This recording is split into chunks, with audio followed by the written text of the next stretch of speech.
कांप रहे हैं। मेरे हाथों में शस्त्र उठाने की शक्ति नहीं। मेरा खंडी मेरे हाथों से फिसला जा रहा है माधव।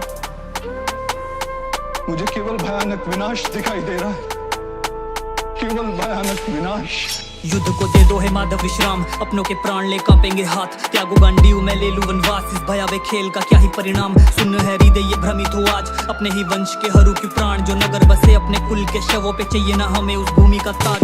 उधर बाण लगा पितामह को और पीड़ा की चीख यहाँ मेरी ही होगी। उधर लहू बहाता श्री का संग पर आज भी मेरी बहेगी। गुरु द्रोण जिन्होंने हर ज्ञान दिया, अपने शिष्यों में सर्वोत्तम स्थान दिया। जिनसे सीखा प्रत्यंचा चढ़ाना तलवार, कोई कैसे उन आगे उठेगी। कैसे बनने दूहे माधव रणभूमि को अपने ही कुल का शमशान में। जिन हाथों ने छुए हैं चरण वो हाथ क्यों चले हैं शीश को काटने। अपने ही भाइयों के लहू का प्यासा कुल नाशक न बन सकता मैं। दृश्य भयानक की कल्पना मात्र से लगी है आत्मा कांपने। हो रहा लाखों चीता का आभास, सुनूं विधवाओं का मरण विलाप। दिख रहा बुझा घरों का चिराग, कानों में आ रही माओ की पुकार। लहू ही लहू है भूमि गुलाल, कटे हैं शीश जो लगी कतार। भाई ही भाई को रहा उजाड़, युद्ध ये कर सकता माधव मैं ना, माधव मैं ना कर सकता पापी ये युद्ध। भले दुर्योधन ने किया सदैव ही साथ हमारे कपट। दंड बस उन्हें मिले जिसने किया पंचाली का चीरहरण। लहू की वर्षा में क्यों ही भीगेगा निष्पाप ये आर्य व्रत। बहा पाऊं ना अपनों का रक्त, कुल डहा तो जाऊंगा नर्क। कैसे मैं अपने आचार्यों भाइयों मित्रों को देखूंगा मृत। थाम दो युद्ध ये मांग के भिक्षा जी लूंगा, डरा है मन। त्यागो मैं 4 गांव और दे दूंगा कौरवों को इंद्रप्रस्थ।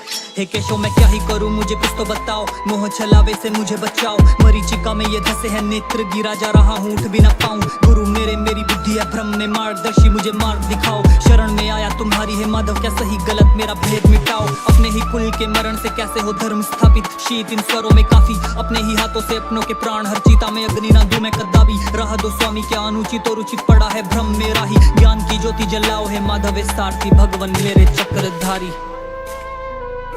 बुद्धिमान व्यक्तियों जैसे तर्क देते हो, किंतु वास्तव में मूर्खतापूर्ण बातें करते हो पार्थ। ये नपुंसकता तुम्हें शोभा नहीं देती। युद्ध करना तुम्हारा कर्तव्य है पार्थ। शस्त्र उठाओ। इस युद्ध में विध्वंस होगा, अवश्य होगा, किंतु ये भी जान लो कि नई परंपराओं का निर्माण भी होगा।